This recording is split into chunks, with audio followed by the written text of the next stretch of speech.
ሰላም ወገኖቼ እንደምን አላችሁ? ደህና ናችሁ? እግዚአብሔር ስሙ የተባረከ ይሁን። እኔ በጣም ደህና ነኝ። እናንተም በያላችሁበት ደህና እንደሆናችሁ እምነቴ ነው። ሰሞኑን ያው በወንጌል ስርጭትም በዋሽንግተን ዲሲ እና በዛ አካባቢ ስወጣው ስለቆየው የአሜሪካ 250ኛ ዓመቷን ስታከብር ጁላይ 4 እና እንዲሁም ደግሞ በተለያየ ዓለም ክፍል የሚኖሩ በእግር ኳስ ምክንያት የመጡ እነሱነን ወንጌል ለመድረስ ስወጣ እንደዛ ስል ትምህርቱን በተለይም ደግሞ በንጉሥ ሳኦል ላይ የጀመርኩትን ትምህርት ቀጣይ ትምህርት አላዘጋጀሁም ማለት ነው። ዛሬ ክፍል 9 እንመለከታለን። እንግዲህ ባለፈው እንደተናገርኩት ንጉሥ ሳኦል ለኛ ምልክታችን ነው። ለኛ ለክርስቲያኖች በአሁኑ ዘመን ላለን በአዲስ ኪዳን ዘመን ለሚኖሩ ክርስቲያን እግዚአብሔር ሆን ብሎ በደንብ አድርጎ ያዘጋጀው ትልቅ ተምሳሌት ነው። በሱ መንገድ የሚሄዱ ሁሉ ውድቀት እንደሚሆንባቸው እግዚአብሔርን ቃል ትተው በራሳቸው ምኞት የሚፋንኑ በራሳቸው ሐሳብ የሚሄዱ ለእግዚአብሔር ቃል ዋጋ ማይሰጡ ሁሉ መጨረሻቸው ልክ እንደ ሳኦል ነው። ባለፉት 8 ክፍሎች በተለይም የመጀመሪያውን ክፍል ሳሙኤልን የሚመስል ከውሃ ውስጥ ከምድር ውስጥ ወጥቶ በሁለት አማልክት ከመሬት ውስጥ በሚወጡ አማልክት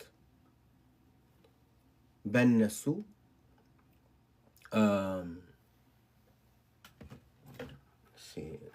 I don't know በእንትን ባረግ ይችላል። አንዴ ታገሱኝ።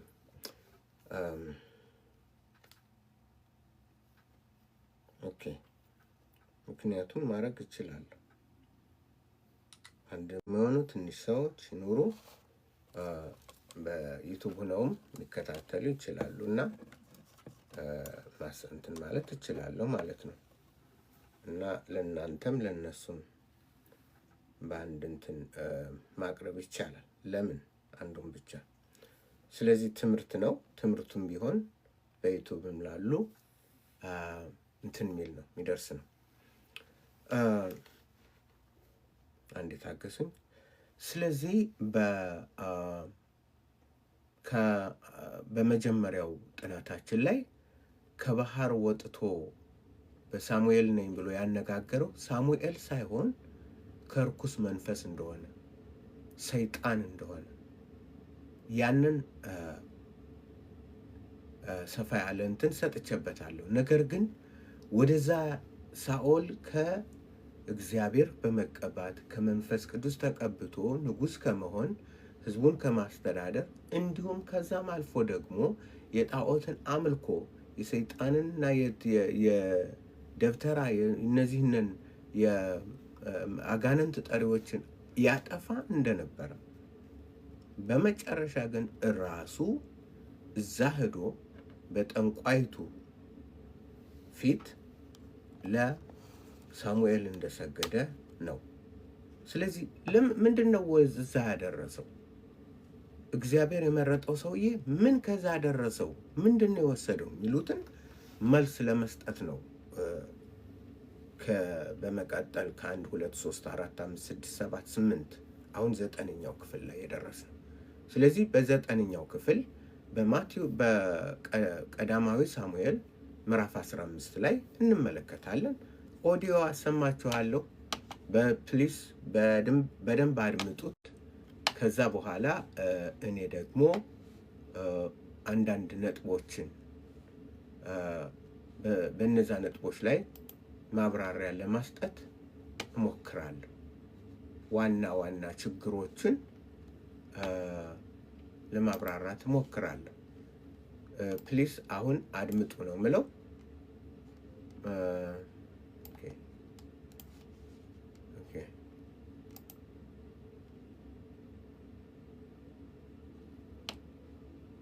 እናድምጥ። ምዕራፍ 15 ሳሙኤልም ሳኦልን አለው፣ በሕዝቡ በእስራኤል ላይ ንጉሥ እንድትሆን እቀባ ዘንድ እግዚአብሔር ላከኝ። አሁንም የእግዚአብሔርን ድምፅ ስማ።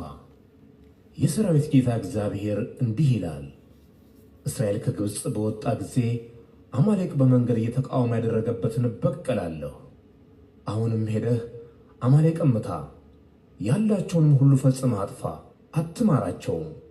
ወንዱንና ሴቱን፣ ብላቴናውንና ሕፃኑን፣ በሬውንና በጉን፣ ግመሉንና አህያውን ግደል። ሳኦልም ሕዝቡን ጠርቶ በገልጌላ ቆጠራቸው። 200,000 እግረኞች፣ ከይሁዳም 10,000 ሰዎች ነበሩ። ሳኦልም ወደ አማሌቅ ከተማ ወጣ፣ በሸለቆም ውስጥ ተደበቀ። ሳኦል ቄናናውያንን ተነስታችሁ ሂዱ፣ ከግብፅ በወጡ ጊዜ ለእስራኤል ልጆች ቸርነት አድርጋችኋልና ከአማሌቅ ጋር እንዳላጠፋችሁ ከመካከላቸው ውረዱ አላቸው። ቄናውያንም ከአማሌቃውያን መካከል ሄዱ። ሳኦልም አማሌቃውያንን ከኤውላጥ ጀምሮ በግብፅ ፊት እስካለችው እስከ ሱር ድረስ መታቸው። የአማሌቅንም ንጉሥ አጋግን በሕይወቱ ማረከው፣ ሕዝቡንም ሁሉ በሰይፍ ስለት ፈጽሞ አጠፋቸው። ነገር ግን ሳኦልና ሕዝቡ ለአጋግ ለተመረጡትም በጎችና በሬዎች፣ ለሰቡትም ጥጆችና ጠቦቶች፣ ለመልካሞችም ሁሉ ራሩላቸው፣ ፈጽሞም ሊያጠፏቸው አልወደዱም። ነገር ግን ምናምንቴንና የተናቁን ሁሉ ፈጽመው አጠፉት። የእግዚአብሔርም ቃል ሳኦል እኔን ከመከተል ተመልሷልና ትእዛዜንም አልሰማምና ትእዛዜንም አልፈጸመምና ስላነገሥኩት ተጸጸትኩ ብሎ ወደ ሳሙኤል መጣ። ሳሙኤልም ተቆጣ፣ ሌሊቱንም ሁሉ ወደ እግዚአብሔር ጮኸ። ሳሙኤልም በነጋው ሳኦልን ለመገናኘት ማለደ። ሳኦልም ወደ ቀርሜሎስ መጣ። እነሆ የመታሰቢያ አምድ ባቆመ ጊዜ ዞሮ አለፈ፣ ወደ ጌልጌላም ወረደ የሚል ወሬ ለሳሙኤል ደረሰለት። ሳሙኤልም ወደ ሳኦል መጣ። ሳኦልም አንተ ለእግዚአብሔር የተባረክህ ሁን፣ የእግዚአብሔርን ትእዛዝ ፈጽሜአለሁ አለው። ሳሙኤልም ይህ በጆሮዬ የምሰማው የበጎች ጩኸትና የበሬዎች ግሳት ምንድን ነው አለው። ሳኦልም ሕዝቡ ለአምላክህ ለእግዚአብሔር ይሰዋቸው ዘንድ መልካሞቹን በጎችና በሬዎች አድኗቸዋልና ከአማሌቃውያንም አምጥቷቸዋል፣ የቀሩትንም ፈጽሞ አጠፋን አለው። ሳሙኤልም ሳኦልን ቆይ፣ እግዚአብሔር ዛሬ ሌሊት የነገረኝን ልንገርህ አለው። እርሱም ተናገር አለው። ሳሙኤልም አለ፣ በዓይንህ ምንም ታናሽ ብትሆን ለእስራኤል ነገዶች አለቃ አልሆንምን? እግዚአብሔርም በእስራኤል ላይ ንጉሥ ትሆን ዘንድ ቀባህ። እግዚአብሔርም ሄደህ ኃጢአተኞቹን አማሌቃውያንን ፈጽመህ አጥፋቸው፣ እስኪጠፉም ድረስ ውጋቸው ብሎ በመንገድ ላከህ። ለምርኮ ሳስተህ ለምን የእግዚአብሔርን ቃል አልሰማህም? ለምንስ በእግዚአብሔር ፊት ክፉ አደረግህ? ሳኦልም ሳሙኤልን የእግዚአብሔርን ቃል ሰምቻለሁ፣ እግዚአብሔርም በላከኝ መንገድ ሄጃለሁ፣ የአማሌቅን ንጉሥ አጋግን አምጥቻለሁ፣ አማሌቃውያንንም ፈጽሜ አጥፍቻለሁ። ሕዝቡ ግን ለአምላክህ ለእግዚአብሔር በጌልጌላ ይሰዉ ዘንድ ከእርሙ የተመረጡት በጎቹንና በሬዎችን ከምርኮ ወሰዱ አለው። ሳሙኤልም በእውኑ የእግዚአብሔርን ቃል በመስማት ደስ እንደሚለው እግዚአብሔር በሚቃጠልና በሚታረድ መሥዋዕት ደስ ይለዋልን? እነሆ መታዘዝ ከመሥዋዕት ማዳመጥም የአውራን በግ ስብ ከማቅረብ ይበልጣል። መታዘዝ ከመሥዋዕት ማዳመጥም የአውራ በግ ስብ ከማቅረብ ይበልጣል። ዓመፀኝነት እንደ ሟርተኛ ኃጢአት፣ እልከኝነትም ጣዖትንና ተራፊንም እንደ ማምለክ ነው። የእግዚአብሔርን ቃል ንቀሃልና እግዚአብሔር ንጉሥ እንዳትሆን ናቀህ አለ። ሳኦልም ሳሙኤልን ሕዝቡን ስለፈራሁ ቃላቸውንም ስለሰማሁ የእግዚአብሔርን ትእዛዝና ያንተን ቃል በመተላለፍ በድያለሁ። አሁንም እባክህ ኃጢአቴን ይቅር በለኝ፣ ለእግዚአብሔርም እሰግድ ዘንድ ከኔ ጋር ተመለስ አለው። ሳሙኤልም ሳኦልን የእግዚአብሔርን ቃል ንቀሃልና እግዚአብሔርም በእስራኤል ላይ ንጉሥ እንዳትሆን ንቆሃልና ካንተ ጋር አልመለስም አለው። ሳሙኤልም ለሄድ ዞር ባለ ጊዜ ሳኦል የልብሱን ጫፍ ያዘ፣ ተቀደደም። ሳሙኤልም እግዚአብሔር የእስራኤልን መንግሥት ዛሬ ካንተ ቀደዳት፣ ካንተም ለሚሻል ለጎረቤት አሳልፎ ሰጣት። የእስራኤል ኃይል እንደ ሰው የሚጸጸት አይደለምና አይዋሽም አይጸጸትም አለው። እርሱም በድያለሁ፣ አሁን ግን በሕዝቤ ሽማግሌዎች ፊትና በእስራኤል ፊት እባክህ አክብረኝ፣ ለአምላክህም ለእግዚአብሔር ሰግድ ዘንድ ከኔ ጋር ተመለስ አለው። ሳሙኤልም ከሳኦል በኋላ ተመለሰ፣ ሳኦልም ለእግዚአብሔር ሰገደ። ሳሙኤልም ከሳኦል በኋላ ተመለሰ፣ ሳኦልም ለእግዚአብሔር ሰገደ። ሳሙኤልም የአማሌቅን ንጉሥ አጋንን አምጡልኝ አለ። አጋግም እየተንቀጠቀጠ ወደ እርሱ መጣ። አጋግም በውኑ ሞት እንደዚህ መራራ ነውን? አለ። ሳሙኤልም ሰይፍ ሴቶችን ልጆች አልባ እንዳደረጋቸው እንዲሁ እናት በሴቶች መካከል ልጅ አልባ ትሆናለች አለ። ሳሙኤልም አጋግን በእግዚአብሔር ፊት በጌልጌላ ቆራረጠው። ሳሙኤልም ወደ አርማቴም ሄደ፣ ሳኦልም ወደ ቤቱ ወደ ጊብዓ ወጣ። ሳሙኤልም እስከ ሞተበት ቀን ድረስ ሳኦልን ለማየት ዳግመኛ አልሄደም። ሳሙኤልም ለሳኦል አለቀሰ፣ እግዚአብሔርም በእስራኤል ላይ ሳኦልን ስላነገሰ ተጸጸተ። እግዚአብሔር ይመስገን። እንግዲህ ሰምታችኋል። አንብቡት። ምዕራፍ 15 ነው። የሳኦል እያደረ እንትን ማለቱን ነው። ብዙ ችግሮችን ነው እዚህ ላይ ብዙ ትምህርት ማዘጋጀት እችላለሁ። ምዕራፍ 15 ብቻ በጣም ብዙ ትምህርቶችን ማዘጋጀት እንችላለን፣ መማር እንችላለን። ነገር ግን እየጸለያችሁ ረጋ ብላችሁ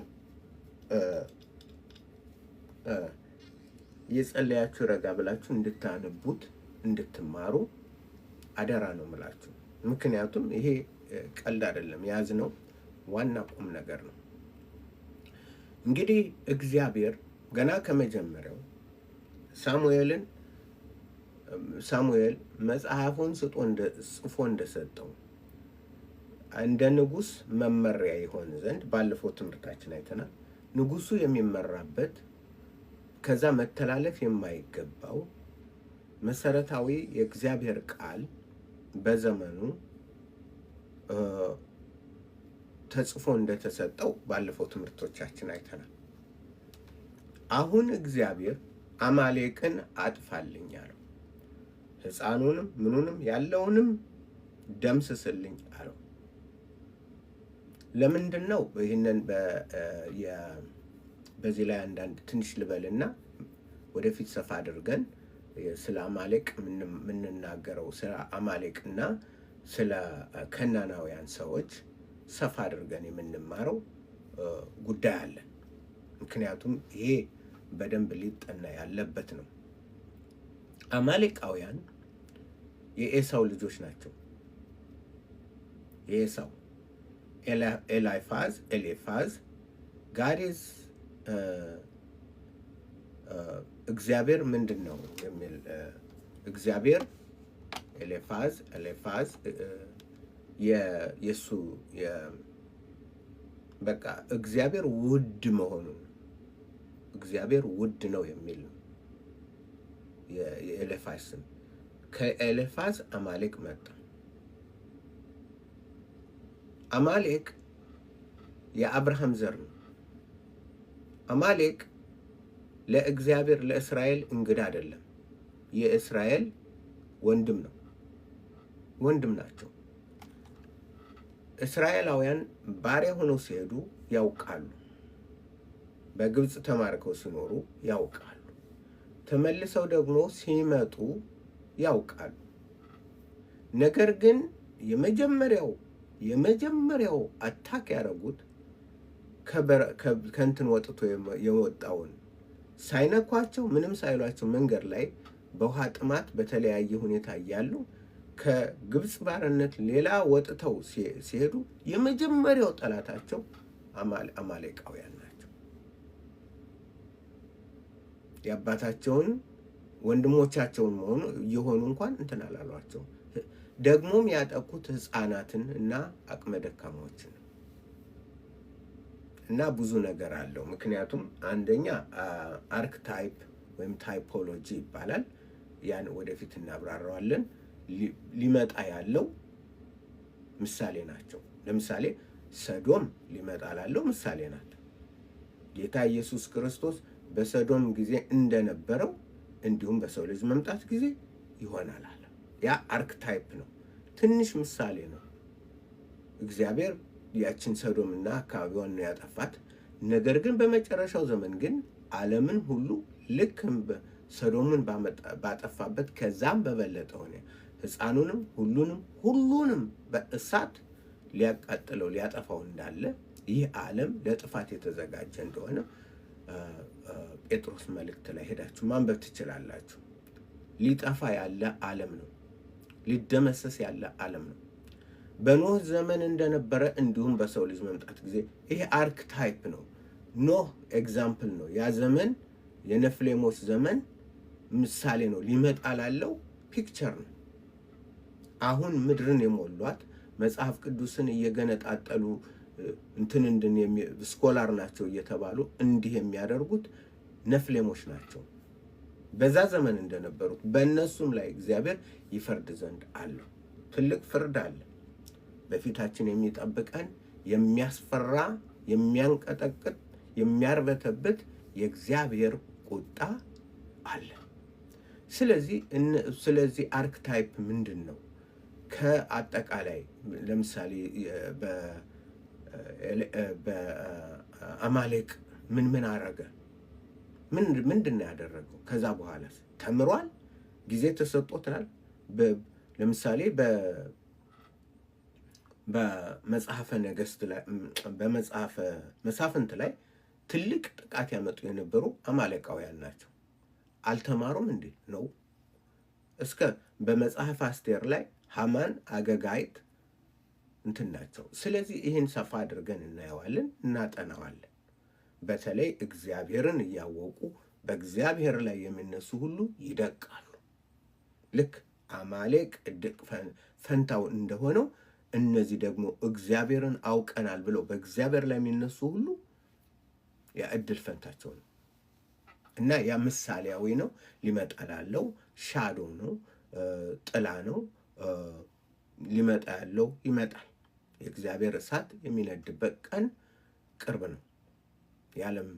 ዓለም ይህ የረከሰና የተበላሸ ዓለም በአጭበርባሪዎች፣ በነቢያት፣ በጠንቋዮች፣ በአስማተኞች፣ በመተተኞች፣ በቀላጆች በምናምን የተሞላው በተለይም በአብያተ ክርስቲያናት ላይ ራሱ ፍርድ የሚጀምረው ከእግዚአብሔር ቤት ነው። በጌዩና በላስቢያኑ አይደለም፣ በቤቱ ነው የሚጀምረው እግዚአብሔር። ስለዚህ ያን በሉት፣ አስተውሉ። ነገር ግን ወደ ሳኦል እንምጣ። እግዚአብሔር እነዚህንን አጥፋ፣ ምንም አትማር፣ በቃ ትእዛዝ ነው። ቁርጥ ያለ ትእዛዝ ሰጠው። ሂድና አጥፋቸው። የነገርኳችሁ ምሳሌ እነዚህ ያደረጓቸው ብዙ ነገሮች አሉ፣ ግን የተወሰነ ነግሬያችኋለሁ። አጥፋቸዋል። ሴቱን፣ ሕፃኑን፣ ወንዱን፣ ሁሉን ምኑን አጥፋል። ሳኦል ምን አደረገ? መምረጥ ጀመረ። አቅመ ደካማውን በለው፣ ምናምንቴውን በለው፣ ምርጥ የሆነውን እሺ አስቀምጥ፣ ይሄን ምርጥ የሆነውን ይሄን አስቀምጥ፣ ምርጥ የሆነውን ይሄን አስቀምጥ፣ ይሄን አስቀምጡ። ንጉሥ ነው አይደል? እና የጦቡ የሰቡ ምናምን ያሉትን ለእግዚአብሔር መስዋዕት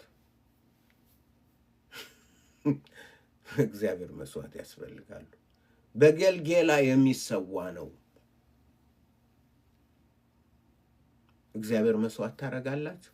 ሰማይ ዙፋኔ ነው፣ ምድር የእግሬ መረገጫ ነው፣ ለእኔ የምትሰሩልኝ ምንድን ነው ይላል በኢሳይያስ ላይ እግዚአብሔር። ሁሉ የኔ ነው። ሰዎች ግን የራሳቸውን እንደውም ይናገራል ስለ ለምን አምጥቼ እንትን አላችሁ። እግዚአብሔር ስሙ ይባረክ። ስለዚህ ረጅም ነው። ረጅም ስለሆነ ብዙ ሰው እንግዲህ አትሰሙትም። የምትሰሙ አላችሁ፣ ለምትሰሙት ይሆናል። ረጅምም ቢሆን በትዕግስት ነፍሱን የሚያድን ይማራል። ነፍሱን የሚያድን ምንም ይላል ይማራል። እግዚአብሔር እንዲህ ይላል፣ ሰማይ ዙፋኔ ነው፣ ምድር የእግሬ መረገጫ ናት። የምትሰሩልኝ ቤት ምን አይነት ነው? እንደ ህዝቡ ራሱ እንደ ሳኦል ነው። የሳኦልን መንገድ ነው የሚከተለው። የማርፍበት ስፍራ ምንድን ነው? እነዚህ ሁሉ እጄ ሰርታለችና እነዚህ ሁሉ የኔ ናቸው ይላል ጌታ እግዚአብሔር። ነገር ግን ወደ ትሁት መንፈሱም ወደ ተሰበረ በቃሌም ወደሚንቀጠቀጥ ሰው እመለከታለሁ። አያችሁ፣ የእግዚአብሔር ይሄ ነው። ድሮም ከጥንት ጀምሮ ይሄ ነው። ምን አለ? እነዚህ ሁሉ እጄ ሰርታለች እና እነዚህ ሁሉ የኔ ናቸው ይላል ጌታ እግዚአብሔር። ነገር ግን ወደዚህ ወደ ትሁት በምንነቱ መንፈሱ ወደ ተሰበረ በቃሌ ወደሚንቀጠቀጥ ሰው እመለከታለሁ። በሬን የሚያርድልኝ ሰውን እንደሚገድል ነው። ጦበትን የሚሰዋ የውሻን አንገት እንደሚሰብር ነው። የእህልን ቁርባን የሚያቀርብ የእሪያን ደም እንደሚያቀርብ ነው። ዕጣንን የሚያጥን ጣዖትን እንደሚባርክ ነው። እነዚህ የገዛ መንገዳቸውን መረጡ፣ ነፍሳቸውም በርኩሰታቸው ደስ ይላታል አሉ። ኢሳይያስ 66 ከ1 እስከ 3። ስለዚህ የእግዚአብሔር ባህሪው እንደዚህ ነው። ቃሌን ስማ ነው የሚለው። ቃሌን ስሙ ነው የሚለው እግዚአብሔር። ጌታችን እግዚአብሔር የሚለውም ቃሌን ስሙ፣ በቃሌ ተንቀጥቀጡ። የተሰበረ ልብ ይኖራችሁ። የተሰበረ ልብ ማለት ምን ነው? ኦኬ፣ እጥፍ የሚል ማለት ነው። እጥፍ ቼንጅ የሚያደርግ ለውጥ የሚያደርግ ኦ ጌታ ሆይ ይቅር በለኝ፣ ተሳስቼ ነው እንዴ? ኦ ጌታ ሆይ መልሰኝ፣ ኦ ጌታ ሆይ እጠበኝ፣ እንትን በለኝ፣ ኦ ጌታ ሆይ አሳዝኛለሁ፣ ከሌን አሳዝኛታለሁ፣ ከሊታን አሳዝኛለሁ፣ እነ ከሌን አሳዝኛለሁ፣ በእነ ከሌን እንደዚህ አድርጊያለሁ፣ ኦ ጌታ ሆይ መልሰኝ እመለሳለሁ የሚል የተሰበረ ልብ ያለው ይህንን ነው እግዚአብሔር የኔ ነው የሚለው። እንደ ንጉሥ ሳኦል ያለውን አይደለም። የደረቀ ግንባር ያለው ግንባሩ ራሱ ምን የሆነ ድርቅ ብሎ እንትን ያለ ይህንን አድርግ ተብሎ ሄዶ መራርጦ አቅመ ደካማውን ሁሉ አጠፋ። እንትን አቅም ያለው ንጉሱንም አረከ። ጀግና ነኝ እግዚአብሔር በእጁ አሳልፎ የሰጠው እኔ ጀግና ነኝ አለ። እግዚአብሔር አድርግ ያለውን በቃሉ ተጻራሪ ነው። ቃሉን የሚቃረን ነው። እግዚአብሔር ወደ ቀኝ ሲለው ወደ ግራ ነው የሚሄደው። እግዚአብሔር ወደ ላይ ተመልከት ሲለው ወደ ታች ነው የሚመለከተው። እግዚአብሔር ወደ ፊት ሂድ ሲለው ወደ ኋላ ነው የሚሄደው። እንደዛ አይነት ሰው ነው።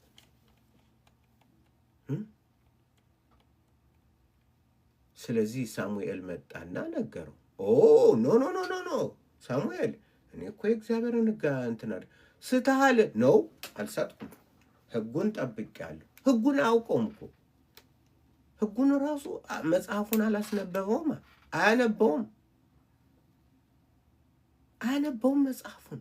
ንጉሥ ነህ፣ አስነበበ። ይሄ ቃል ካፍህ አይለኝ። ሁልጊዜ ይሄ ቃል በፊት ይነበብ። በእስራኤል ምድር የሚያነብ ሰው አጥቶ ነው። እንዴት ያጣል? ካህኑ ሁሉ አለ፣ መጽሐፉ ሁሉ አለ፣ ብዙ ነገር አለ አይደል እንዴ? መጽሐፉን አያነበውም። በራሱ ጭንቅላት ብቻ ነው እግዚአብሔር እንትን የሚለው። በመሰለው እግዚአብሔር ደግሞ በመሰለን የምናገለግለው አምላክ ሳይሆን በቃሉ እንደ ቃሉ በቃሉ የሚገለገል ነው። እሱ የምናገለግልበት ተቀምጧል፣ የምንኖርበት ተቀምጧል። ኢየሱስ እግርን አጥቦ አሳልፎ የሚሰጠውን እግር አጥቦ ዝቅ ብሎ ተዋርዶ ሁሉን ነገር እያወቀ እንደማያውቁ ነው ቅንነትን፣ ጽድቅን እና ተስፋን ያስተማረ ጌታችን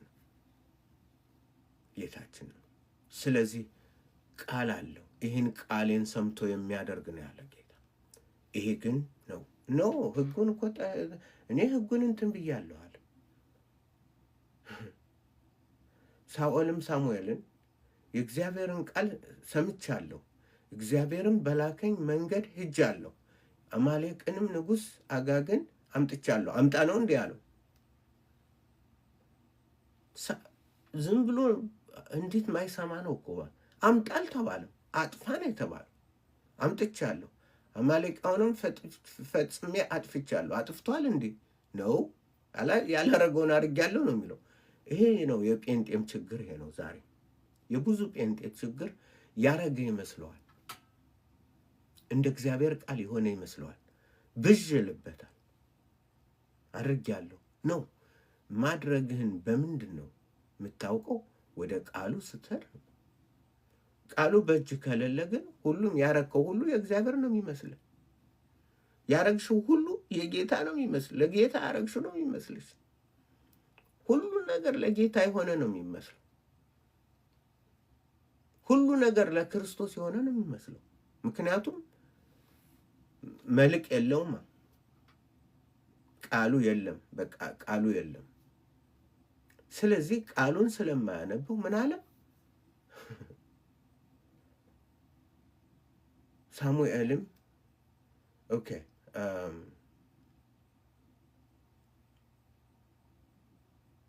የእግዚአብሔርን ቃል ሳኦልም ሳሙኤልን የእግዚአብሔርን ቃል ሰምቻለሁ፣ እግዚአብሔርም በላከኝ መንገድ ሄጃለሁ። በየትኛው መንገድ ነው እግዚአብሔር የላከው? የአማሌቅንም ንጉሥ አጋግን ቁጥር 20 ላይ ነው ማነብላችሁ። አጋግን አምጥቻለሁ፣ አማሌቃውያንም ፈጽሜ ጨርሻለሁ። ሕዝቡ ግን ለአምላክህ ለእግዚአብሔር በጌልጌላ ይሰዉ ዘንድ ከእርሙ የተመረጡትን በጎችና እርም መሆኑን ያውቃል። ይህን እንኳን አውቃል። አትሊስት ከዚህ ላይ ግን ህዝቡሳ መሪ አይደለም እንዴ? መሪ አይደለም እንዴ? መሪ ማለት ምን ማለት ነው? ህዝቡ ምን ማድረግ እንዳለበት የሚናገር ማለት ነው። ህዝቡን አቅጣጫ የሚሰጥ ነው። እና በገዛጁ እንዴት አይነት ይሄ ነው። እንደዚህ አይነት አለ። በጣም የሚያሳዝን እርም የሆነውን ህዝቡ ለራሳቸው ህዝቡን መክሰስ ነው። አያችሁ፣ አንዱ መክሰስ ሌላውን መክሰስ። ህዝቡ እነዛ ናቸው። እነዛ እኔ አድርጌያለሁ፣ እነሱ ግን የጦር መሪ፣ የህዝብ መሪ፣ የህዝብ አስተዳዳሪ፣ የእስራኤል ንጉሥ ሆነ ተቀብተ ታዘ ሂድና አጥፋ የተባለው እሱ አይደለም እኮ ከህዝቡ ጋር ነው። ስለዚህ ህዝቡ የሱ ነው ትእዛዝ። ከእርሙ የተመረጡትን በጎችና በሬዎችን ከምርኮ ወሰዱ አለው። ሳሙኤልን በውኑ እግዚአብሔርን ቃል በመስማት ደስ እንደሚለው እግዚአብሔር በሚቃጠልና በሚታረድ መስዋዕት ደስ ይለዋልን? እነሆ መታዘዝ ከመስዋዕት ማዳመጥም ከአውራ በግ ስብ ከማቅረብ ይበልጣል አለው። ትልቅ ትምህርት ነው እዚህ የመጣው፣ በጣም ትልቅ። እግዚአብሔር የሚወደው የሚታዘዙትን ነው፣ የሚሰሙትን ነው። ሰምተው በቃሉ የሚወጡት፣ በቃሉ የሚገቡት፣ እንደ ቃሉ የሚኖሩትን ነው። እንደ እግዚአብሔር ቃል ሃይማኖተኞችን አይደለም፣ ዘማሪዎችን አይደለም። ዘማሪ ጥሩ ነው፣ ጥሩ ነው። ነገር ግን እግዚአብሔር ስለዘመርሽ አይደለም፣ ስለዘመርክ አይደለም፣ ኢየሱሴ ኢየሱሴ ስላልሽ አይደለም። እንደ ክርስቶስ እንደ ባሪያዎች፣ እንደ አገልጋዮች፣ እንደ ልጆች፣ እንደ ክርስቶስ ልጆች ሰምተነው አድምጠነው ልንኖር የተገባን ነው። ኢየሱስ በሱ ቃል እንድንኖር ነው የሚያስተምረን። በቃሌ ኑሩ ነው የሚለው። አንደኛ ዮሐንስ መነተ ኢናፍቶ ነው የሚለው። መነተ ኢናፍቶ፣ መነተ ኢናፍቶ፣ ሁላችሁ በእርሱ ኑሩ፣ ሁላችሁ በእርሱ ኑሩ፣ ሁላችሁ በእርሱ ኑሩ ነው የሚለው። በእርሱ ኑሩ። በሱ መኖር ማለት ምን ማለት ነው? እየዘመርክ የፈለግከውን እንደ መሳፍንት ዘመን የፈለግከውን እያደረግ በቃ ጌታ እንትን ይለዋል ማለት ነው ወይስ ምንድን ነው? በቃሉ መኖር ነው። ቃሉን መስማት ነው። በግ ሆኖ ድምፁን መስማት፣ ዘወትር ከጌታ መማር፣ በኢየሱስ ክርስቶስ ትምህርት ራስን መሙላት፣ ውስጥን መሙላት፣ ልብን መሙላት፣ የሕይወትን ቃል የሚበላ የሕይወትን ቃል የሚበሉ የሚጠጡ እነሱ ነው ድል የሚያደርጉት። አሁንም እነግራችኋለሁ፣ የሚጨቃጨቁ የሚከራከሩ እንትን የሚሉ አይደሉም። ራሳቸውን ረጋ ብለው በመንፈስ የሚመላለሱ በመንፈስ ቅዱስ ራሳቸውን እየፈተሹ ዘወትር በፊቱ የሚገኙ በክርስቶስ ፊት፣ እነዚህን ነው እግዚአብሔር የሚፈልገው።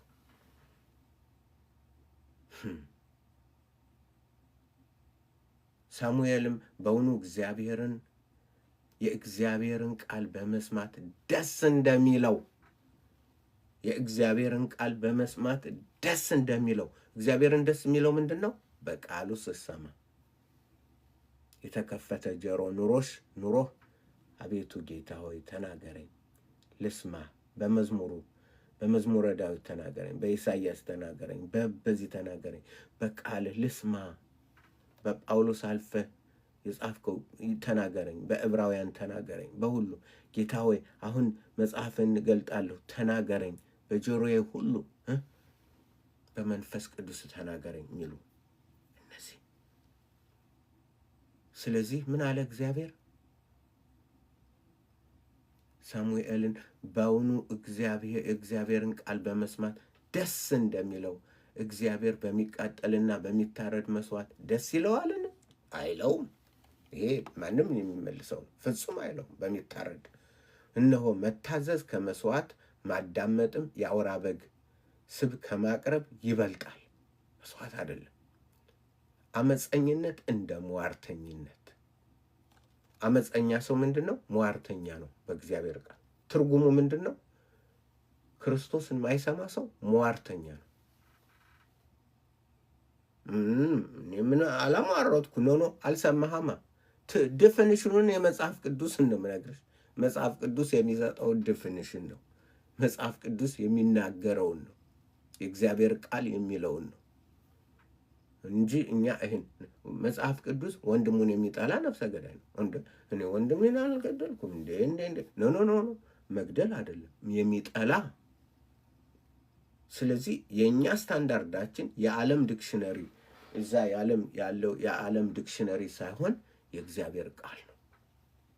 ዓለም የሚጠቀምበት ምክንያቱም በክርስቶስ የሆኑ አዲስ ቋንቋ ነው ያላቸው። አዲሱ ቋንቋም ይሄ ነው። አዲሱ ቋንቋችን የኛ ዴፊኒሽን የቋንቋ የምንማረው ዴፊኒሽን ከመጽሐፍ ቅዱስ ነው የሚመጣው። ከእግዚአብሔር ቃል ነው እንጂ የሚመነጨው ከዓለም አይደለም። በዓለም ወንድምህን ብጠላው ክፉ እስካላደረግ ማንም ይከስ የለም። ልጠላው ትችላለህ። መጽሐፍ ቅዱስ እንደዛ አይደለም።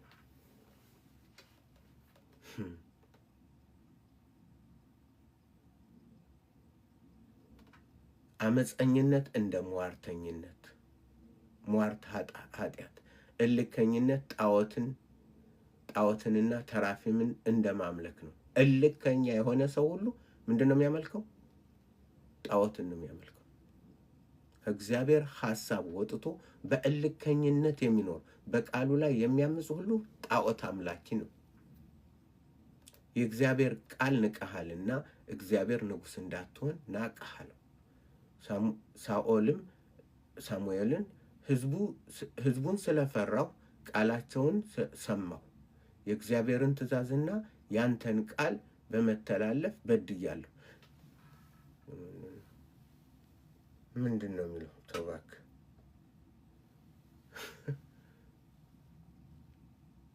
ምን አልኩ አለ? ቅድም ምንድን ነው ያለ? ኖ የእግዚአብሔርን ቃል እንደዚህ ኖ ይህን አድርገሃል፣ ይህን ጥሰሃል። አይ ያነ ሁኖ እንግዲህ ተሳስቼ ከሆነማ ህዝቡ ነው ያሳሳት። ህዝቡን ፈራው። ንጉሥ ሁኖ እንዴት ህዝብ ይፈራል? ውሸት ነው። ህዝቡ ደግሞ ምን ይለዋል? እንዳትነኩ ቢል ህዝቡን ምን ያስፈራልሽ? እግዚአብሔርን ነው መፍራት ያለበት ወይስ ህዝቡን ነው? ልቡን ተመልከቱት። በዘመናችን እንደዚህ አይነት ሰዎች ሞልተናል። እንዲህ አይነት ህዝብ ሞልቷል። የሚያየውን በአካባቢ ባለው የእግዚአብሔርን ነገር ከማድረግ ይልቅ ሰዎች ምን ይለው ነው? እግዚአብሔር አድርግ ካለኝ አደርጋለሁ። ሰው የራሱ ጉዳይ። ስለ ክርስቶስ መስክር ካለኝ መሰክራ። ከሌ ቀየም ጉዳዩ ነው። ለምንድን ነው በረሃ ወጥቼ የምመሰክረው? ሰው ሁሉ ደስ እያለው ነው። ሙስሊሙ እየመጣ እየደበደበኝ፣ ጌይና ላዝቢያኑ መጥቶ ቀይን እየሰባበረው እየተሳደበ፣ ሴት ልጅ ሴት እንኳን አትመስልም። መጣ ስትታገለኝ ሴት አትመስልም። ነጭ ናት መልኳ ያማረች በጣም ነገር ግን በኃጢአት የጠቆረች አመፀኛ፣ እልከኛ እንደዛ እና ችንማ ቅር ይላታል። በቃ ቅር ይላታል እንጂ ቅር ይላታል።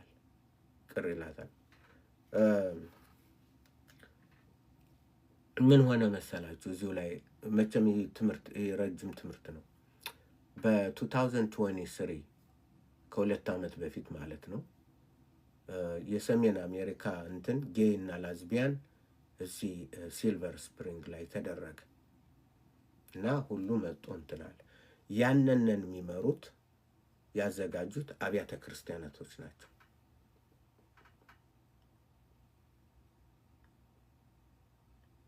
Yeah, I'm sorry. I'm teaching about the Bible in the Amharic language, but also you can join me in Children of Light Ministry.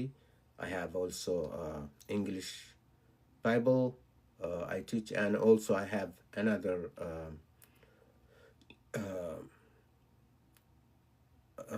TikTok account for the Bible teaching.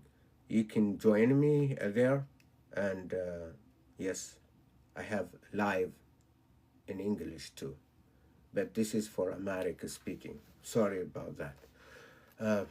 So እንትን ስለመጣ ነው ጥያቄ ስለጠየቀኝ እና እዚህ አሜሪካ እዚህ እንትን ላይ ተደረገና አብያተ ክርስቲያናት የሆኑ የነጭ አብያተ ክርስቲያናት ናቸው ባንዲራ የጌ ባንዲራ ምናምን እየሰጡ ሄድኩና ገጠምኳቸው። ልክ ልሰብክ ስሄድ እንደዚህ እንዴ ቤተ ክርስቲያን እንትን እየሰጠው። ከዛ በኋላ የሴት ፓስተር ናት፣ ዋናዋ እንትን ናት። አንቺ ማን ነው? ምንድን ነው እናንተ? ይሄ የኃጢአትና ኖ አንተ የሰው ጥላቻ የተሞላ እኛ እግዚአብሔር ሰዎችን ውደዱ ነው ያለ፣ ጌዮችን ውደዱ ነው። እንደዚህ አድርገህ እርክሰት አስፋፊ ነው የተባልሽው። ከወደድሻቸው እውነት ነው የምትናገር። እኔ ፓስተር ምናምን ማን ነው ፓስተር ያደረግሽ አንቺን ራሱ? ከዛ ገጠምን። ከዛ ዋናው የጌዮች ዋና ቶቢ ይባላል መጣና ምን እንድታደርግ ነው እዚህ አለኝ። አይ እኔ ወንጌል ምንድን ወንጌል? ለማን ነው ወንጌል? ለእናንተ ለጌዮች። እንዴ እኛ ወንጌልም አንፈልግም፣ ምንም ይሄ ተረት መጽሐፍን ምናምን አንፈልግም፣ ሂድ እዚህ። አይ ምን ለምን እንትን ትቆጣለህ? እኔ እኮ ወንጌል ሰባኪ ነኝ እና ለእኛ ነው መጠመሰብከው ነው፣ ለእናንተ ብቻ አይደለም።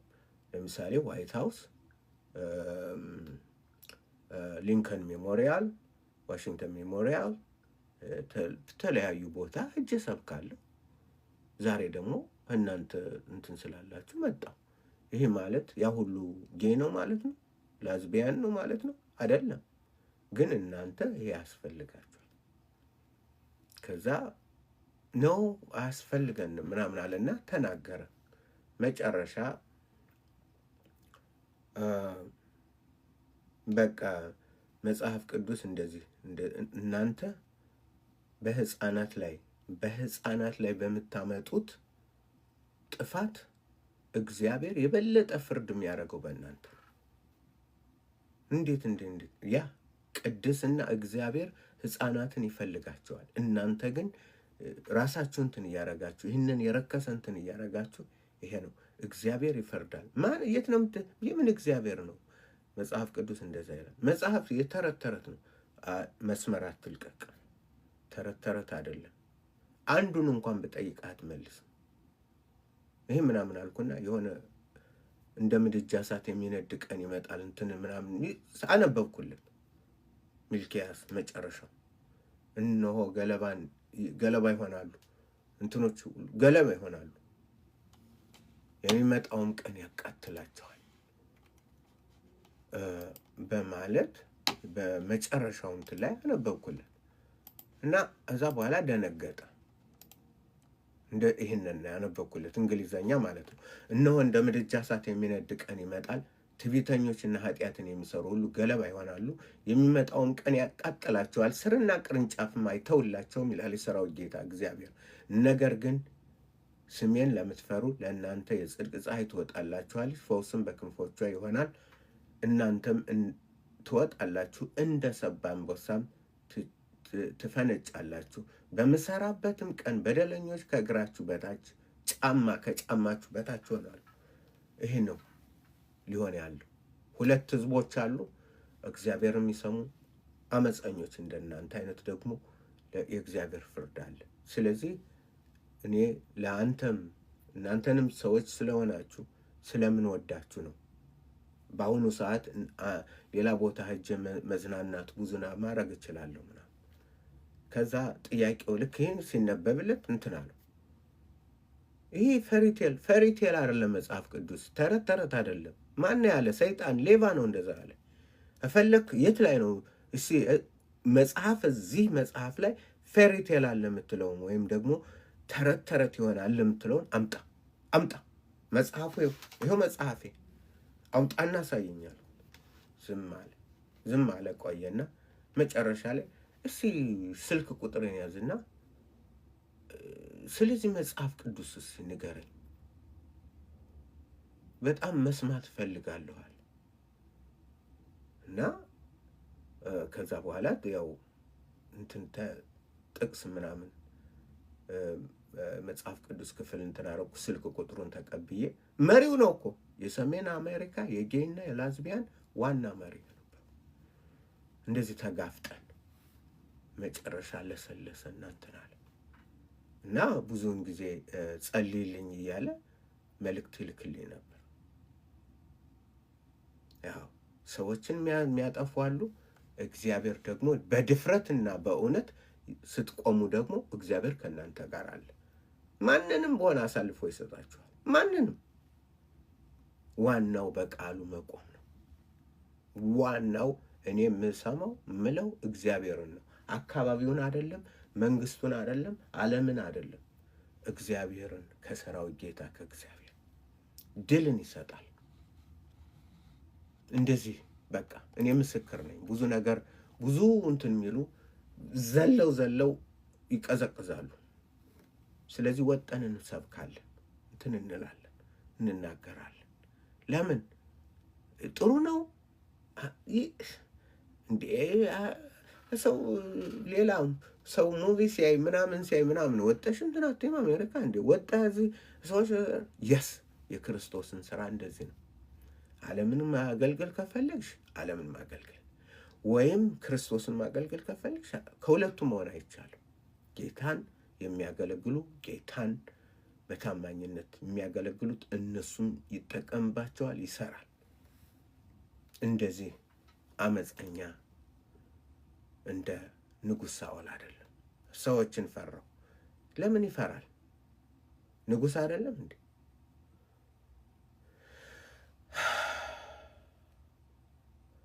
አሁንም ኦኬ፣ ህዝቡን ፈራሁ፣ ቃላቸውንም ስለሰማሁ የእግዚአብሔርን ትእዛዝና ያንተን ቃል በመተላለፍ በድያለሁ። ያንተን ቃል ሳሙኤል የእሱ ቃል አለው እንዴ? አሁንም እንኳን አውቀው የተሰጠው የሳሙኤል ቃል አልተሰጠው። የተሰጠው የእግዚአብሔር ቃል ነው። የተሰጠው ምንድን ነው? የእግዚአብሔር ቃል ነው። ግን ያንተን ቃል ይህ ምንድን ነው? ይህ ጴንጤ ነው። የዘመኑ ጴንጤ መጽሐፍ ቅዱስ መመሪያዬ ነው። የእግዚአብሔር ቃል እንትኔ ነው። ግን አያነበው። ንጉሥ ሆኖ መጽሐፍ ተጽፎ ተሰጠው። ግን አያነበው።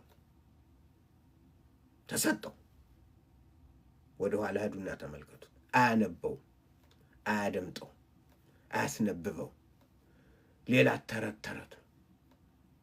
ምክንያቱም እግዚአብሔር ሲሾመን፣ እግዚአብሔር ሲመርጠን ስራ አለን። ለእግዚአብሔር ልንሰራ ነው የተመረጥነው። ልንድን ብቻ ሳይሆን ልናገለግለው፣ እሱን መስለን፣ ልጁን መስለን በፊቱ ልንመላለስ ነው የተጠራነው። ይሄ ነው ወገኖች፣ እህቱና ወንድሞች፣ እናት አባቶች ስሙኝ። አሁንም እባክህ ኃጢአቴን ይቅር በለኝ። ይቅር የሚለውስ ማን ነው? ሳሙኤል ነው እንዲህ ኃጢአቱን ይቅር የሚለው? ዋይ ምን አይነት ንጉሥ ነው ባካችሁ! ይቅርታን ከማን ነው የምትጠይቁ? መጀመሪያ እግዚአብሔር ነው። ጌታ ኃጢአቴን ይቅር ይለኝ ዘንድ እንትን በልል ነው። አሁንም እባክህ ኃጢአቴን ይቅር በለኝ፣ ለእግዚአብሔር እሰግድ ዘንድ ከእኔ ጋር ተመለስ አለው።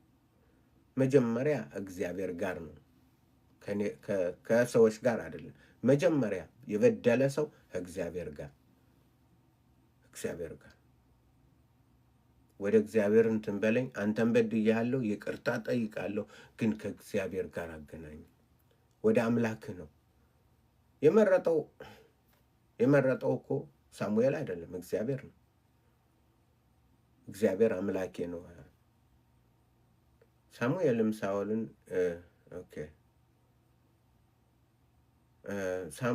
ሳሙኤልም ሳኦልን የእግዚአብሔርን ቃል ንቀሃልና እግዚአብሔር በእስራኤል ላይ ንጉሥ እንዳትሆን ንቆሃል አለው። እሱ ቅድም ያነበብኩት። ሌላ አንድ ልጨምር። የእስራኤል ኃይል እንደ ሰው የሚጸጸት አይደለምና አይዋሽም አይጸጸትም አለው። እርሱም በድያለሁ፣ አሁን ግን በሕዝቡ ሽማግሌ ፊትና በእስራኤል ፊት እባክህ አክብረኝ። በድያለሁ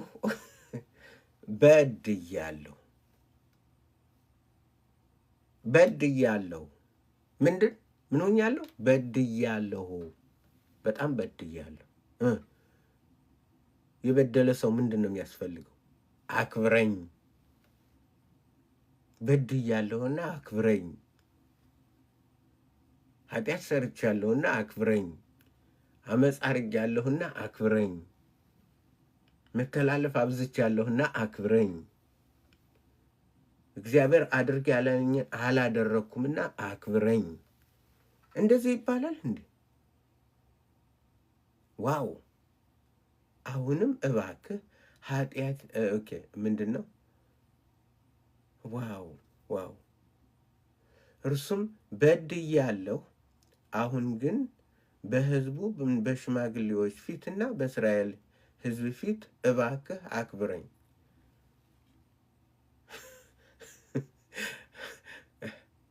ኃጢአት እየሰራው ክብር ያስፈልገኛል። የሰራሁት ኃጢአት ለክብር ኃጢአት ሰርቻለሁና ክብር ይገባኛል። ኃጢአት ሰርቻለሁና ክብር ይገባኛል። ዋው! መጽሐፍ ቅዱስን ማያነብ ሰው እንደዚህ ነው። መጽሐፍ ቅዱስን ማያውቅ ሰው እንደዚህ ነው። ስለዚህ የእግዚአብሔርን ቃል ወቁ፣ የእግዚአብሔርን ቃል አንብቡ። ለእግዚአብሔር ቃል ጊዜ ይኖራችሁ። አትጩሁ፣ አትንጫጩ። ረጋ ብለሽ ስክን ብለሽ በቤትሽ ዘግተሽ ቤትሽን ከሰማይ አባትሽ ጋር ተነጋገሪ፣ አስተምረኝ በይው። ረጋ ብለህ ስክን ብለህ ቤትን ዘግተህ የሰማይ አምላኬ ሆይ ተናገረኝ፣ የእስራኤል አምላክ ጆሮዎችን፣ መንፈሳዊ ጆሮዎችን፣ መንፈሳዊ ዓይኖችን ክፈት፣ ልስማ፣ ላድምጥህ። በቃ ሁሉን ነገር ሳረግ በቃልህ የተመረኮዘ ይሁን። ማደርገው በቃልህ መመሪያ ይሁንኝ ብለህ በድያለሁና አክብረኝ ይባላል እንዴ? በድያለሁና አክብረኝ። እርሱም በድያለሁ፣ አሁን ግን በሕዝቡ ሽማግሌዎች ፊትና በእስራኤል ፊት እባክህ አክብረኝ፣ እባክህ አክብረኝ። ኃጢአትን እየሰራ ክብር የሚፈልግ ጴንጤ ነቢይ ነው። የጴንጤ ነቢያት በኃጢአት ላይ ኃጢአት እያደረገ ክብር ይፈልጋል። ወገኖቼ አድምጡ፣ አስተውሉ። የእግዚአብሔር ቃል እንደዚህ አይነት ቃል ነው። ስለዚህ የምናረገው የተዋጀ ይሁን፣ የምንናገረው ሁሉ በቃሉ እንትን ያለ ይሁን፣ በቃሉ በእግዚአብሔር ቃል የተመዘነ የተስተካከለ ይሁን። አለበለዚያ ይሄ ነው ሳኦልን የጣለው።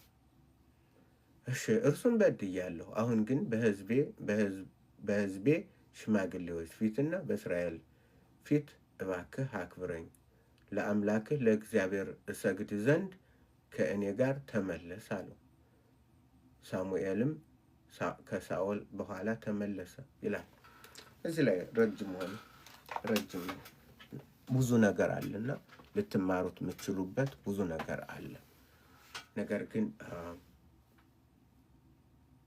ብዙ ሰዓት እንትን ስላልኩ ስለሚበዛባችሁ ፕሊስ አንብቡት። ይሄ 9ኛው ክፍል ነው። ከሳኦል ተምረን እኛ እንትን ማለት የሚገባን ምንድን ነው? ከዚህ ትምህርት ላይ ምንድን ነው ያገኘነው? ምንድን ነው አሁን ካካፈልኳችሁ ምንድን ነው ያገኛችሁት? እንቀጥላለን። ምክንያቱም ሳኦል በሁለንተናው ዝም ብሎ ነው እንትን የሚለው፣ ከዚህም አይመለስም። ካለፈው ስህተት መማር ነበረበት፣ አልተማረም። ካለፈው ስህተት መማር ነበረበት፣ አልተማረም። ካለፉት ብዙ ስህተቶች መማር ነበረበት። ለምንድን ነው ያልተማረው? መጽሐፉን ስለማያስነብበው፣ ስለማያነበው። ይሄ ነው የምለው። መጽሐፉን ስለማያስነብብና ስለማያነበው፣ ስለማይሰማው፣ መጽሐፉን ስለማይፈልገው፣ የእግዚአብሔርን ትእዛዝ የንጉሱን መመሪያ ስለማይለው። ስለዚህ ጌታ ሆይ በማለት ወደ እግዚአብሔር መንግስት አንገባም። እንደ ቃሉ እንደ ጌታ ኢየሱስን እንደ ጌትነቱ እንደ ንጉስነቱ ይህን ቃሌን ሰምቶ የሚያደርገው ከንቱ ልፋት አትልፉ። ምክንያቱም የሚያስፈራ ቀን ይጠብቀናል። የፍርድ ቀን ይጠብቀናል። አመፀኛ ጻድቁ በጭንቅ የሚድን ከሆነ አመፀኛውማ የት አለው?